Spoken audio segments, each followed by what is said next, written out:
In today's broadcast, Ukrainian citizens living in Namibia this morning organized a protest against the war between Russia and Ukraine. Governor and councillors within the Oshadonjiba region discussed concerns raised by citizens. Now, Kasi Vibe and other events to look out for this weekend when we take a look at our weekend gig guide. These stories and more lined up in today's program. I am Glenn Rashipura and this is NMH at 1. Ladies and gentlemen. Yeah, welcome to another exciting edition.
Welcome back to NMH at 1.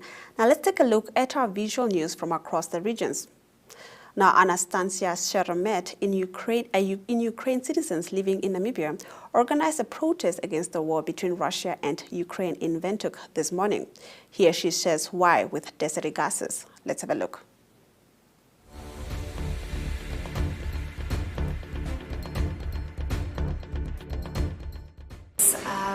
We decided not to stand aside and to do what we can here in Windhoek. That's why we decided, me and my fellow Ukrainians, we decided to organize a peaceful demonstration against the war in Ukraine to raise awareness among local people, to denounce the war and to make Namibian government make the right decision, not to abstain like they did at the UN Assembly vote, but to have a strong position and not be silent, but be against the war.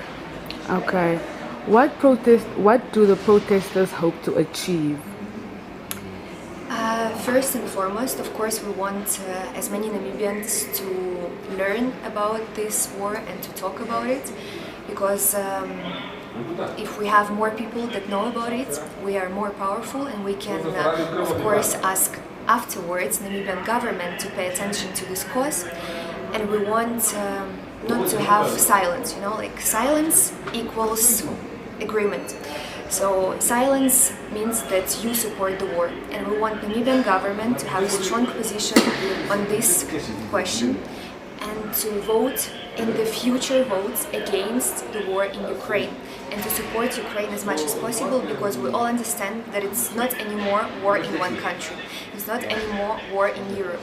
It's the war that's going to happen everywhere, because it's violation of human rights, it's crime against humanity, against freedom, and we want to make it stop as soon as possible. Exactly a week ago, at 5 a.m., my family and my friends, they all woke up in big cities all around Ukraine. They all woke up from the bombs and from missiles that started exploding next to their homes. So it's been a week of the war since Russia invaded Ukraine, and they continue exploding all the civilian objects. They shoot kindergartens, they shoot ambulances, they shoot hospitals, they shoot oil and gas bases. So it's not only the catastrophe that is happening, political and economical, it's also ecological catastrophe that is happening. And many people are suffering, many people are running away from Ukraine. Already UN reported today that 1 million Ukrainians have escaped, have fled the country because they feel unsafe. And we want to stop it as soon as possible. That's why we really hope that our army and our president are doing everything possible.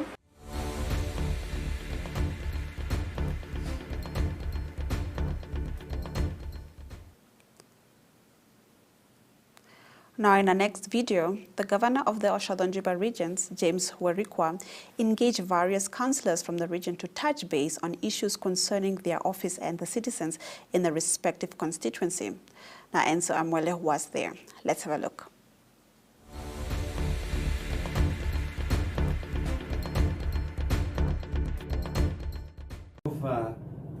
A series of regional consultations with various stakeholders that we are doing as leadership of the region, with the aim of trying to craft a plan, trying to foster an element of coordination, cooperation, and active participation on a daily basis as far as community activities are concerned, as far as national development agenda is concerned.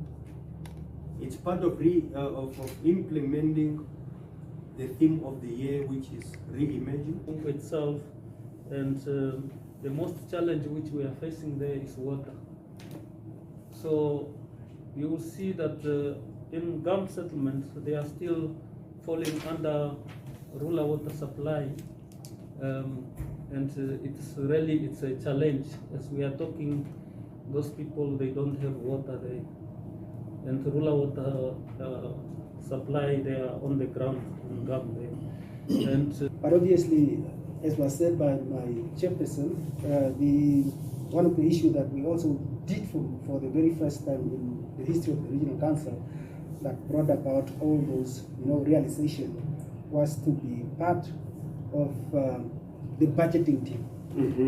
And we took part in that exercise, and we saw it as a very important aspect for us to start to understand why perhaps we don't have money at the different vote.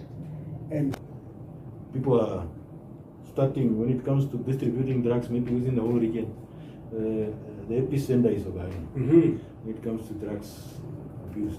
Last time I spoke to regional commander, he said there was even a vehicle that was just going to Ogaden. So imagine a vehicle.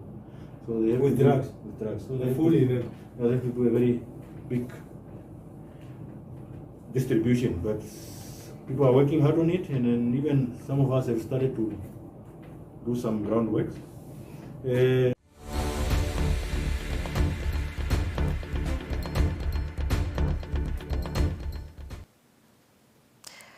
is Friday, so check out what's happening on the entertainment front with Chill's Michael Kauyunde.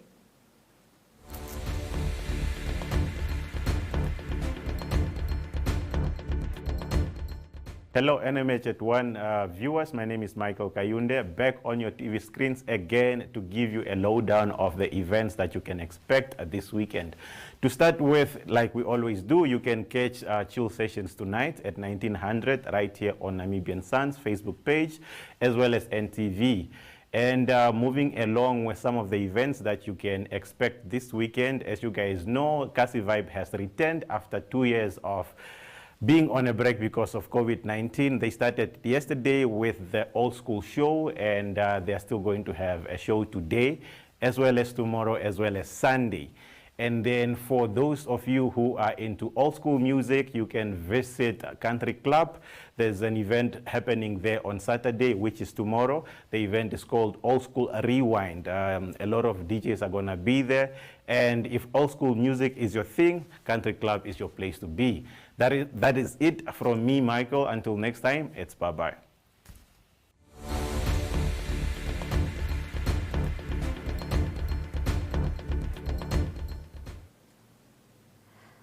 Thank you so much, Michael Kayunde, for that weekend update. Now we've reached the end of our visual news from across the regions. When we return, we'll be taking a sneak peek inside today's daily print publications. But first, a quick ad break.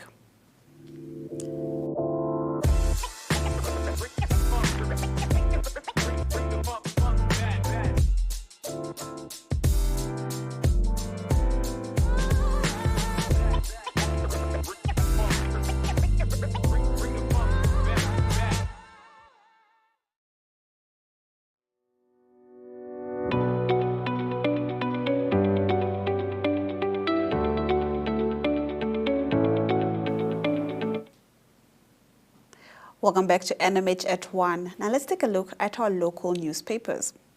Now the Namibian Sun on its page 1 leads with an assessment of major government projects that have come to a standstill on account of the new budget 2022 to 2023 that sees the government having to repay portions of its $125 billion Namibian debt as well as interest. Now, on account of lower state revenue, the Namibian government has to tighten its belt, resulting in a shortage of funds for infrastructure projects. Now, on its page 3, the Namibian Sun reflects on the reason why well-known farmer Chris Kutsie experienced a fatal crash with his Cessna 172 in October 2021.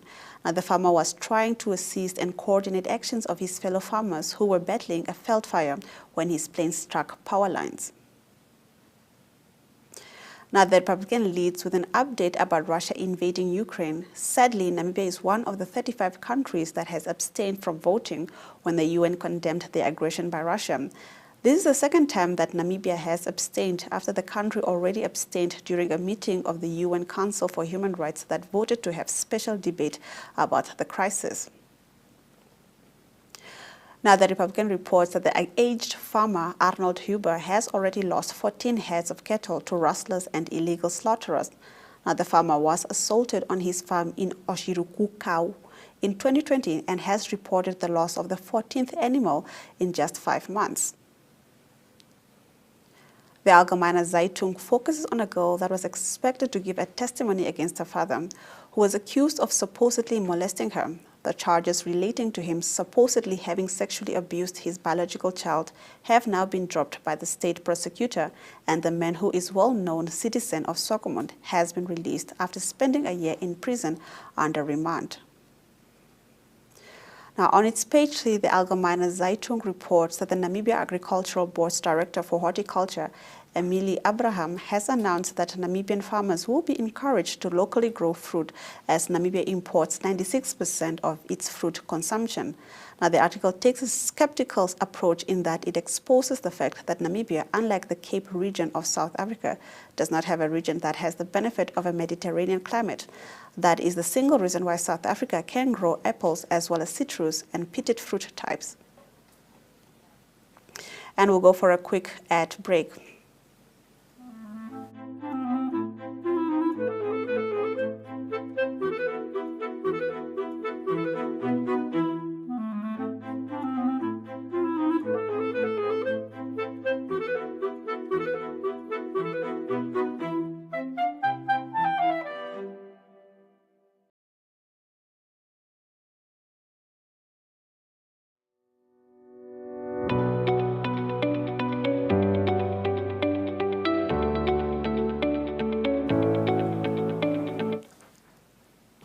Welcome back. Now let's go through a further look at our local newspapers. Now, the Namibian leads with an article about the controversial Namibian businessman Knowledge Kati, who has supposedly stashed away 100 million Namibian dollars in Swiss bank accounts. These funds supposedly date back to the years 2010 to 2013, a time in which Kati was accused of cheating his business partners, as well as doing favors for politicians and speculating with oil and phosphate licenses. Now, on page 3, the Namibian reports that the ambassador of the European Union in Namibia, Sinika Antila, has apologized for any alleged racism that Africans fleeing the Ukraine were exposed to at the Polish border. Now, she said, "Our rule is that anybody who is fleeing from Ukraine is welcome in the EU."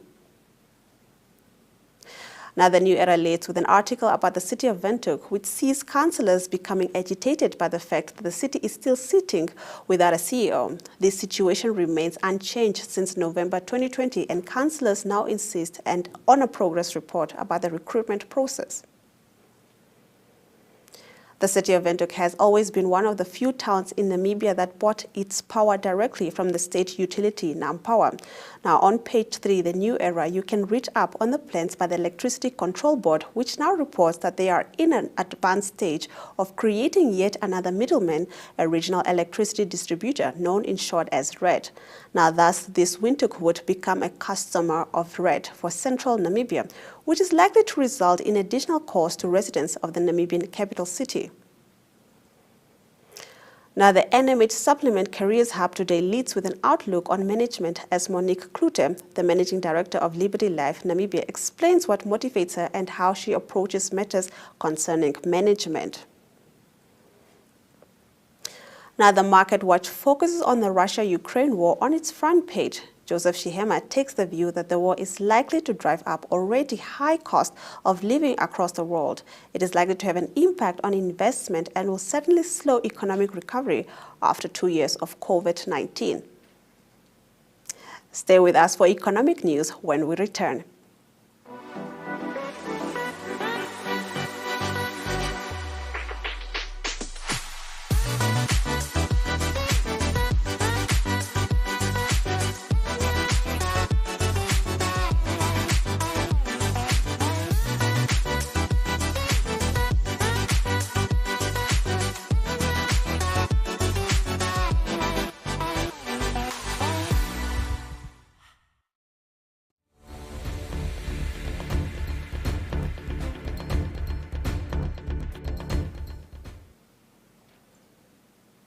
Welcome back to NMH at 1. Now let's look at our economic stories.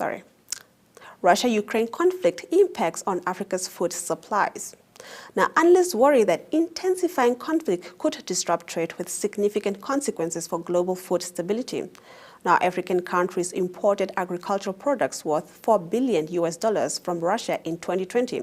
About 90% of this was wheat and 6% was sunflower oil.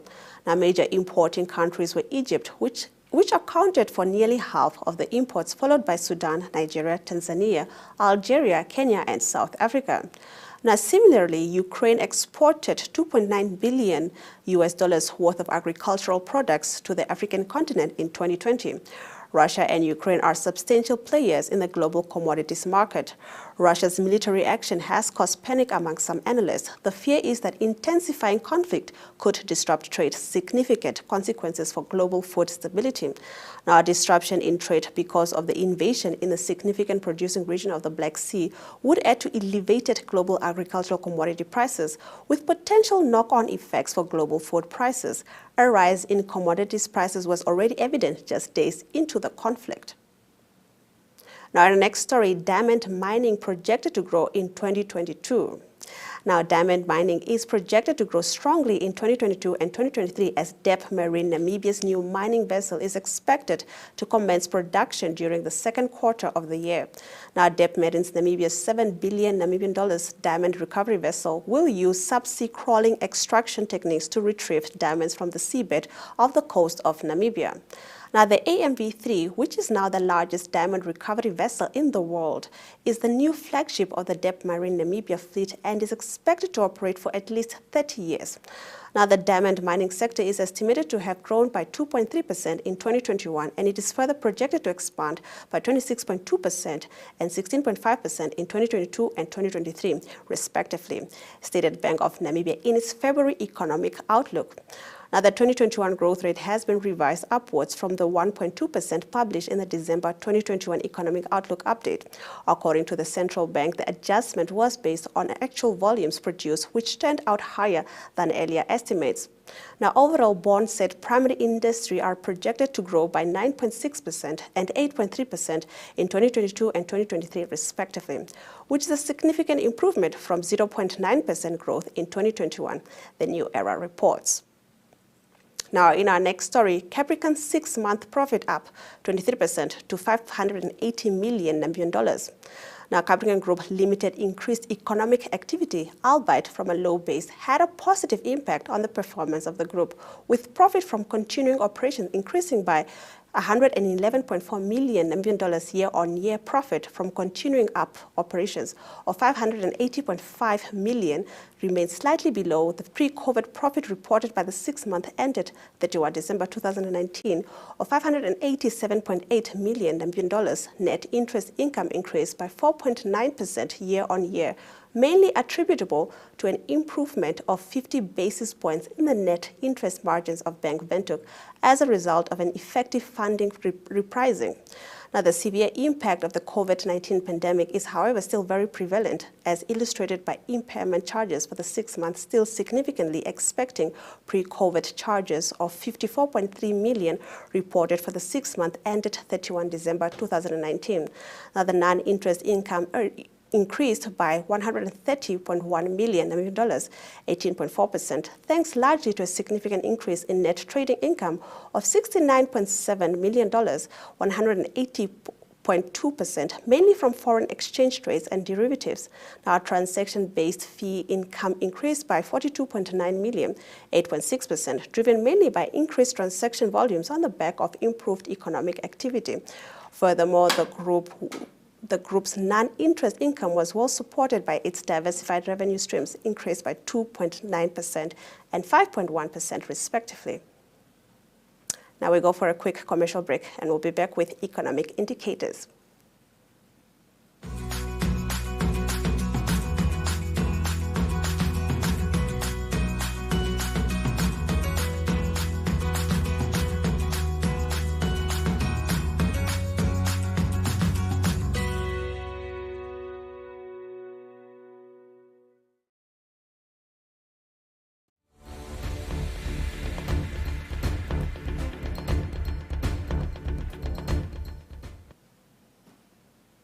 Let's have a look at our economic indicators.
Thank you for staying with NMH at 1. Now let's take a look at our continental news stories. Now, demonstrators in Burkina Faso demand that Bolloré leave the country.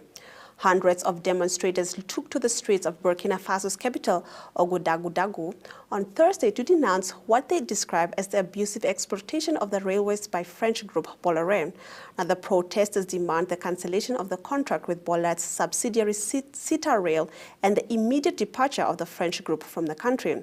We do not agree. We want Bolloré to leave. He just has to leave. We will manage our train, we will manage our rail, and he only has to fix the rails before leaving all the money he took there. He just has to fix the tracks before he leaves, complained a protester who took part in the march walks on railway line.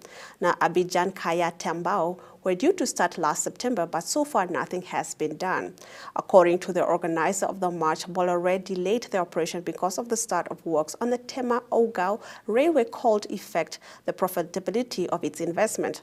Now, last week, the consortium held a press conference to denounce the shortcomings of the framework negotiation agreement for the rehabilitation, construction, and operation of the railway signed between Burkina Faso, Côte d'Ivoire, and the Bolloré Group. Now, in our next story, Mozambique president names new premier and finance minister. Now, Mozambique President Filipe Nyusi on Thursday appointed Adriano Afonso Meliane as the new prime minister shortly after sacking Carlos Agostinho de Rosario and filled several other posts, including finance minister, as part of the cabinet reshuffle. Now, a Portuguese-language presidency statement named Ernesto Marques Tonela as the Minister of Economy and Finance and Carlos Zacarias, currently chairman of the National Petroleum Institution, responsible for licensing oil and gas projects, as Mineral Resources and Energy Minister. Now, the other new appointments were Deputy Minister of Economy and Finance and Ministry of Industry and Trade. Now, Nyusi also shifted Lydia Cardos from Deputy Minister of Health to Minister of Sea, Inland Waters and Fisheries. Now, on Wednesday, Nyusi fired 6 ministers without giving a reason in what was seen as a major cabinet reshuffle. Now, in our next story, Malawi, nearly 3 million children to get polio shot. Medics will vaccinate about 2.9 million young children against polio in Malawi, the United Nations said on Thursday, after a 3-year-old girl fell sick in the capital with Africa's first case of wild polio virus in more than 5 years. Now, the Southern African country declared a polio outbreak 2 weeks ago after tests confirmed the infection and showed the strain was linked to one circulating in Pakistan, where it is still endemic. The resurgence of the wild polio virus in Malawi is cause for serious concern, Rudolf Schwenk, the head of the UN Children's Agency UNICEF in Malawi, said in a statement. Now, vaccination is the only way to protect the children of Malawi from this crippling disease, which is highly infectious. Polio is a highly infectious disease that invades the nervous system and can cause total paralysis within hours. While there is no cure, it can be prevented by vaccine, the World Health Organization said. UNICEF Malawi said it will procure and distribute 6.9 million polio vaccine doses for the children, all of them aged under 5. Now, when we return, we'll be taking a look at international news stories. Do stay with us.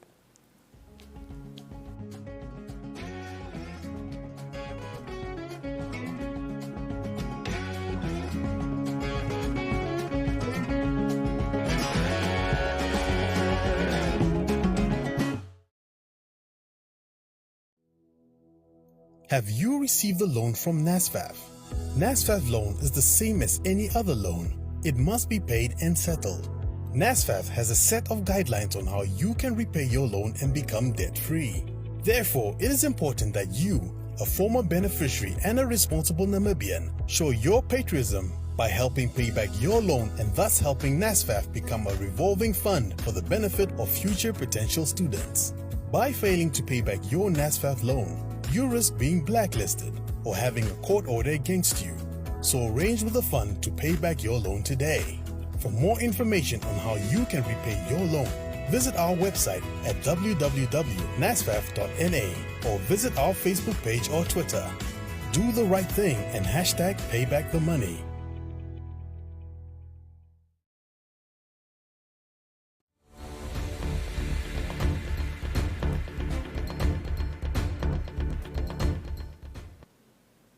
Thank you for staying with NMH at 1. Now let's take a look at our international news stories. In our first story, Ukrainians put out fire at nuclear complex after Russian attack. A fire that broke out in a training building near the largest nuclear power plant in Europe during intense fighting between Russia and Ukraine forces has been extinguished, Ukraine's State Emergency Service said on Tuesday. Now, U.S. Energy Secretary said there was no indication of elevation radiation levels at the Zaporizhzhia plant, which provides more than a fifth of total electricity generated in Ukraine. Now, Europeans, please wake up. Tell your politicians. Russian troops are shooting at a nuclear power plant in Ukraine. Ukrainian leader Volodymyr Zelensky said in a video address. Now, Zelensky said Russian tanks had shot at the nuclear reactor plants, though there was no evidence cited that they had been hit. The mayor of the nearby town of Engargodor, about 550 kilometers southeast of Kyiv, said fierce fighting and continuous enemy shellings had caused consultations in the area. Without providing details, thousands of people are believed to have been killed or wounded, and more than 1 million refugees have fled Ukraine since Russian President Vladimir Putin last Thursday launched the biggest attack on a European state since World War II. Now, in our next story, early voting for South Korea president begins in shadow of COVID-19.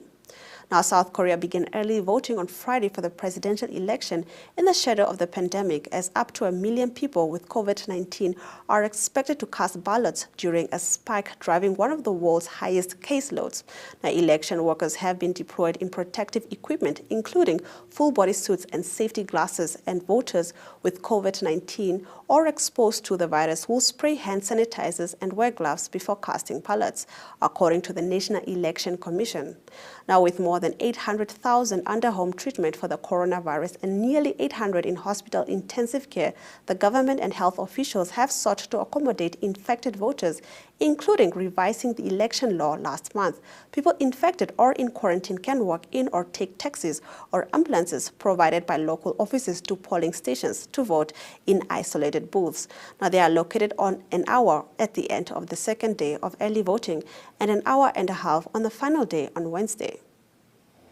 Now, in our next story, U.S. should recognize Taiwan, former top diplomat Pompeo says. Now, the United States should formally recognize Taiwan as a country, former Secretary of State Mike Pompeo said during a speech in Taipei. Now, the United States government should immediately take necessary and long overdue steps to do the right and obvious thing, that is, to offer the Republic of China, Taiwan, America's diplomatic recognition as a free and sovereign country, Pompeo said. Now, Washington ended formal diplomatic relations with Taiwan in 1979 when it recognized the People's Republic of China. While Taiwan's official name is the Republic of China, politicians often add Taiwan in their public comments. Now, while the United Nations should continue to engage with the People's Republic of China as a sovereign government, America's diplomatic recognition of the 23 million freedom-loving Taiwanese people and its legal, democratically elected government can no longer be ignored, avoided, or treated as secondary, Pompeo said. Now, Pompeo's comments cross a sensitive red line for China, which claims Taiwan as its own territory and has never renounced the use of force to bring it under Chinese control. China says Taiwan is the most important and sensitive issue in its relations with Washington. China placed sanctions on Pompeo when he left office at the end of Trump's presidency last year. Now, the 2022 Nedbank Namibia Rock and Rat XC MTB Series race commences tomorrow. We enlighten you on this and more in sports news right after the break.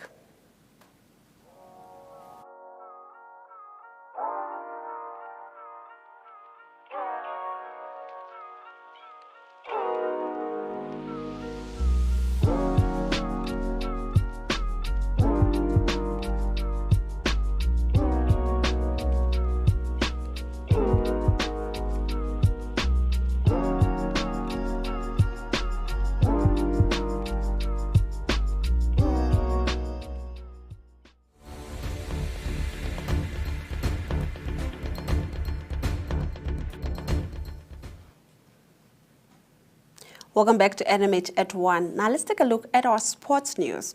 Now, the first edition of a total of 5 races of the 2022 Nedbank Namibia Rock and Rat XC MTB Series races will take place tomorrow at the IJG Trails in Kleine Cooper, Windhoek.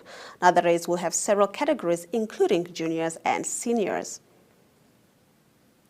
The Namibia Paralympic Committee re-elected its president, Johannes Litwaye, and Secretary General Michael Hamukwaya at its annual general meeting held on Wednesday. Litwaye and Hamukwaya, who have served in these positions for the past 4 years, will be joined by Agnes Hausiku, Vice President, J.B. Schmidt, and additional members Suzette Gwims and Henok Hanga. Now, the two powerhouses of Namibian cricket, WHS Old Schoolboys and Wanderers, square off at the Wanderers Field tomorrow to determine who will walk away with the 50 overs Premier League honours this season. Now, the Orlando Pirates and the Kaizer Chiefs are set to meet this Saturday at the anticipated Soweto Derby. We discuss this and other international sports headlines when we return.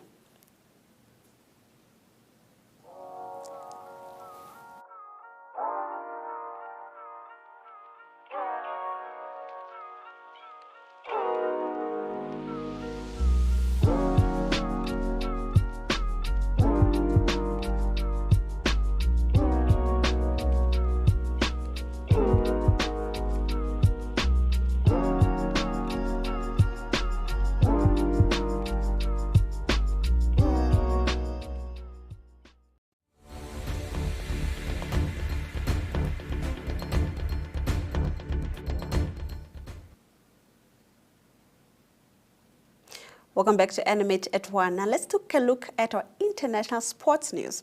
Now the Soweto Derby between Orlando Pirates and Kaizer Chiefs at the Orlando Stadium taking place tomorrow will be another hotly contested affair where 3 points and the bragging rights of Soweto are up for grabs. Now derby matches have often in the past been decided by moments of brilliance and outstanding individual performance, and there are a number of players on each side who could take the game by the scruff by the neck this weekend. Now in our next story, Ukraine's Diana Yamramaska made the Lion YTA quarterfinals on Thursday, less than a week after escaping Russian bombs attacks on her home city of Odessa, and insisted, "I want to win for my country." Now, the 21-year-old Yastramaska arrived on court with a Ukraine flag draped around her shoulders, and just over an hour later was celebrating a comfortable 6-3 win over Spain's Cristina Buxa. Now, the Cell Sea Sharks and the Toyota Cheetahs will be looking to cement their positions at the top of the Carling Curry Cup table when they both play potentially difficult fourth-round games this weekend. Currently, it is the Sharks at the top with 14 points after 3 games, with the Cheetahs second 1 point behind them, also after 3 games. Now, the regaining champions, the Vodacom Bulls, with 1 defeat on their record, and that to the Cheetahs, are third 4 points behind the leaders and their opponents on Saturday afternoon. Now, Tafalaga Grisco are under pressure to beat them. We are nearing the end of the program, but if you have just joined us, do not despair. We'll be back with the highlights right after the break.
Welcome back to NMH at 1. If you just joined us, here are the main takeaways from today's show.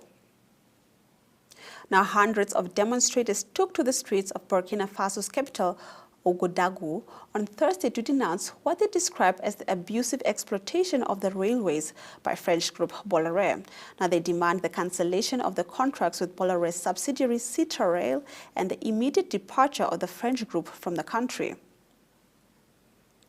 A fire that broke out in training buildings near the largest nuclear power plant in Europe during intense fighting between Russian and Ukraine forces has been extinguished, Ukraine's State Emergency Service said on today. Now, the first edition of a total of 5 races of the 2022 Nedbank Namibia Rock and Rut XCMTB Series race will take place tomorrow at the IJG Trails in Kleine Cooper, Windhoek. The race will have several categories, including juniors and seniors. Now, the Soweto Derby between Orlando Pirates and Kaizer Chiefs at the Orlando Stadium on Saturday will be another hotly contested affair where 3 points and the bragging rights of Soweto are up for grabs. Derby matches have often in the past been decided by moments of brilliance and outstanding individual performance. Now, analysts worry that intensifying conflict could disrupt trade with significant consequences for global food stability. African countries imported agricultural products worth $4 billion from Russia in 2020. About 90% of this was wheat and 6% was sunflower oil. And with that, we've come to the end of our show. From me, Glenora Shipura, do join me again next week, same time, same place. But before that, let's have a look at our regional review.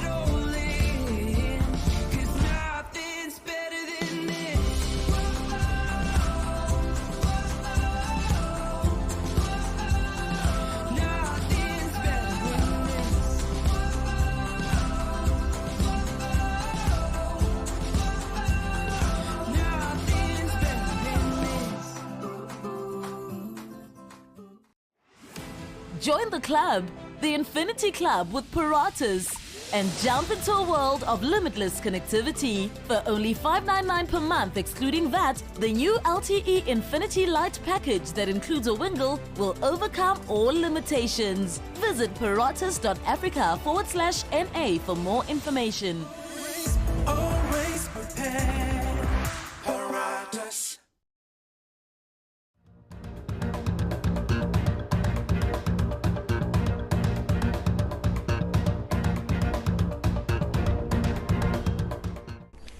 Good day, viewers. Welcome to another episode of Regional Review, the Friday recap.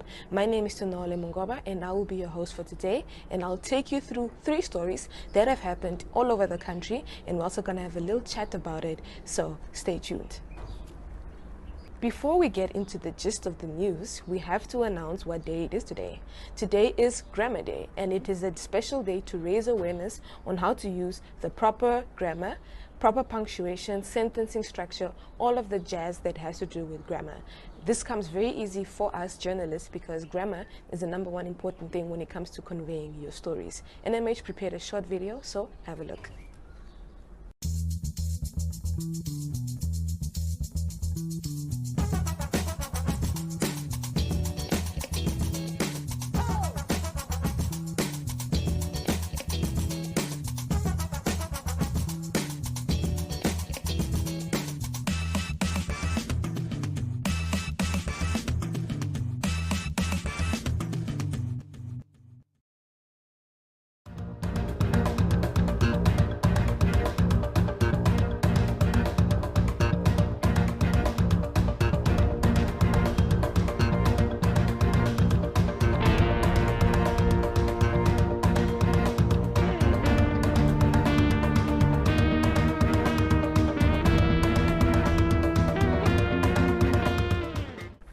For our first story, it is going to go all the way to Kavango East, where Kenya Kambowe tells us about the chairperson of the Shambu Traditional Authority, who has called on the public to detest for making unverified claims against Recon Africa, the Canadian oil and gas company.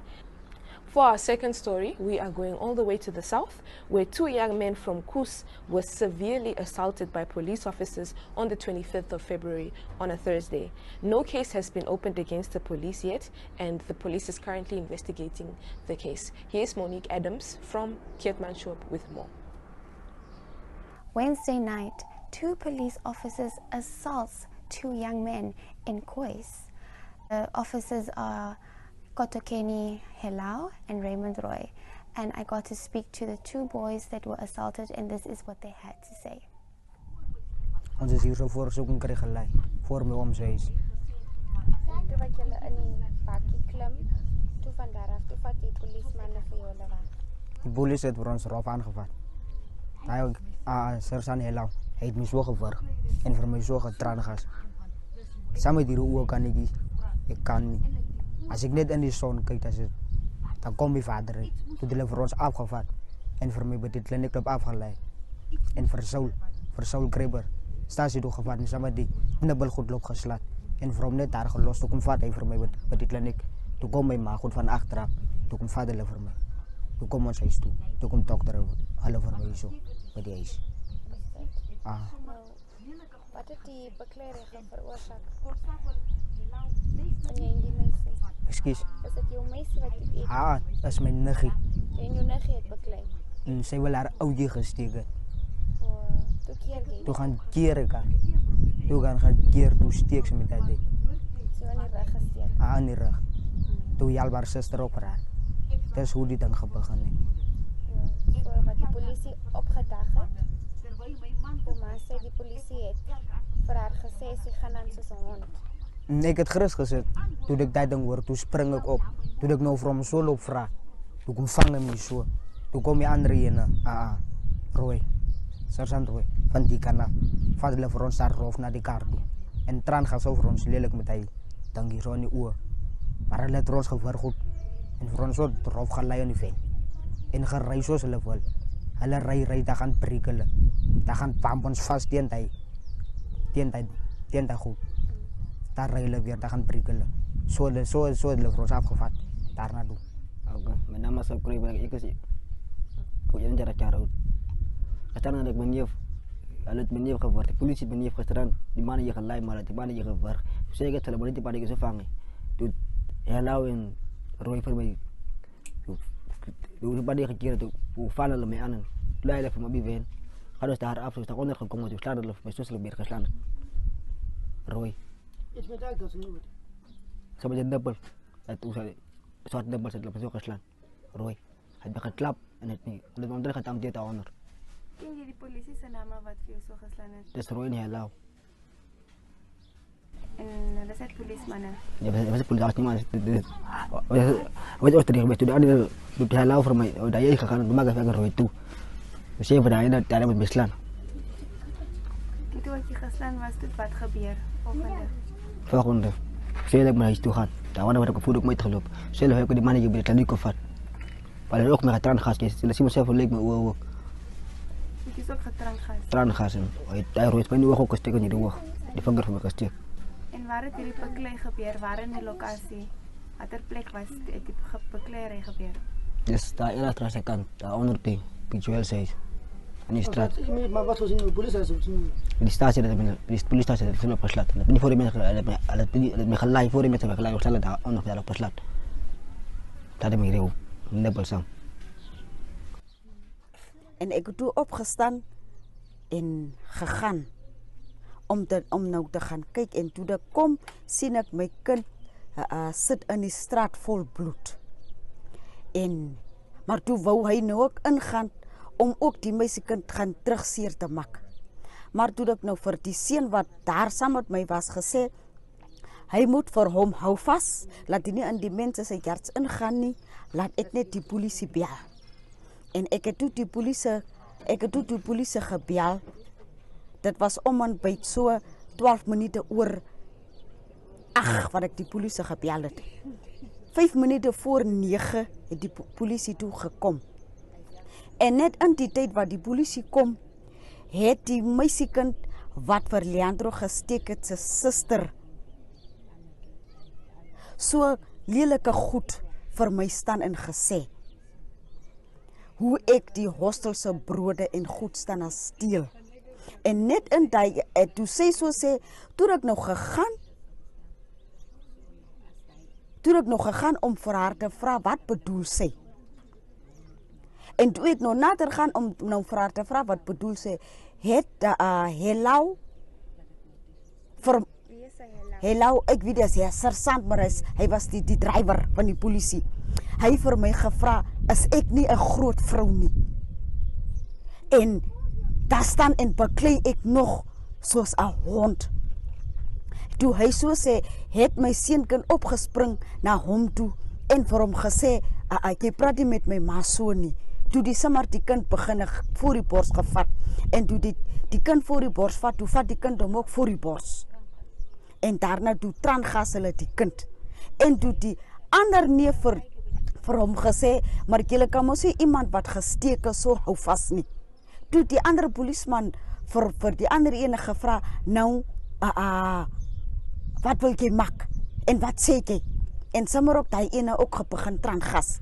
En vir hulle gelei en polistasie toe gevat.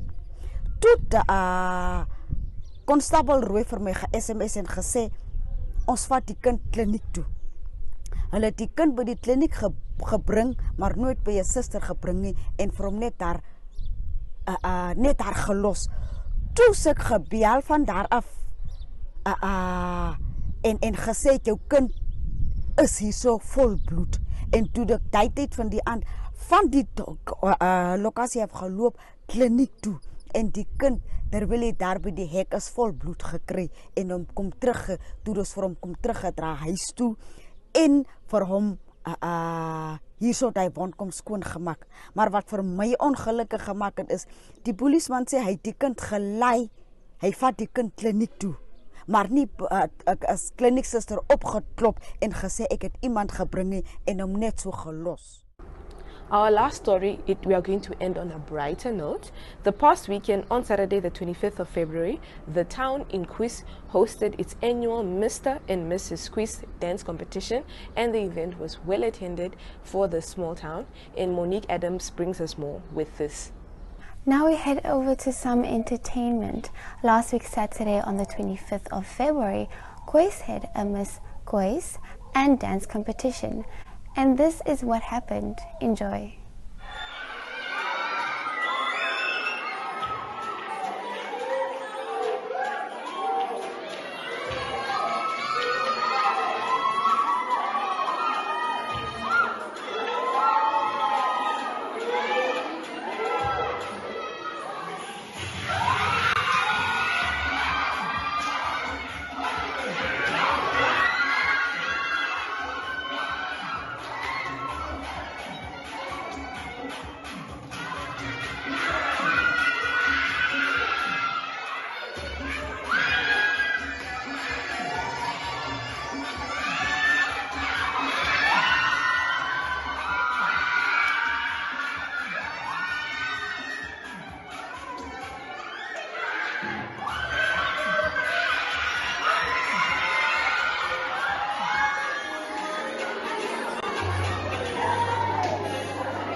Patchy clouds are forecast for Ngodiva today, whereafter it will clear for a sunny and hot weekend. Thunder showers are forecast for Rundu this weekend and for the most of next week. Otjiwarongo will be sunny and warm before patchy clouds arrive early next week. Mariental is sunny and hot today with some clouds expected as from Sunday and the week thereafter. At Karasburg, patchy clouds are forecast for today and tomorrow, with showers expected on Sunday and Monday along with scorching temps as from Wednesday.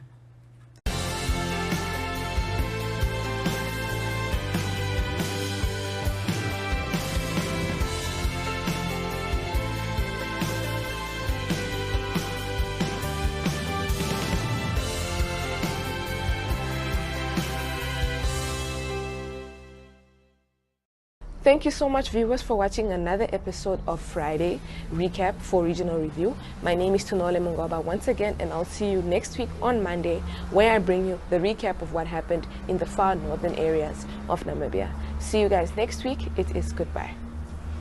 For our first selection, I encourage all of us here to sing along and dance along. We're doing this from one of the famous animation movie, The Lion King, Lion Smith. So,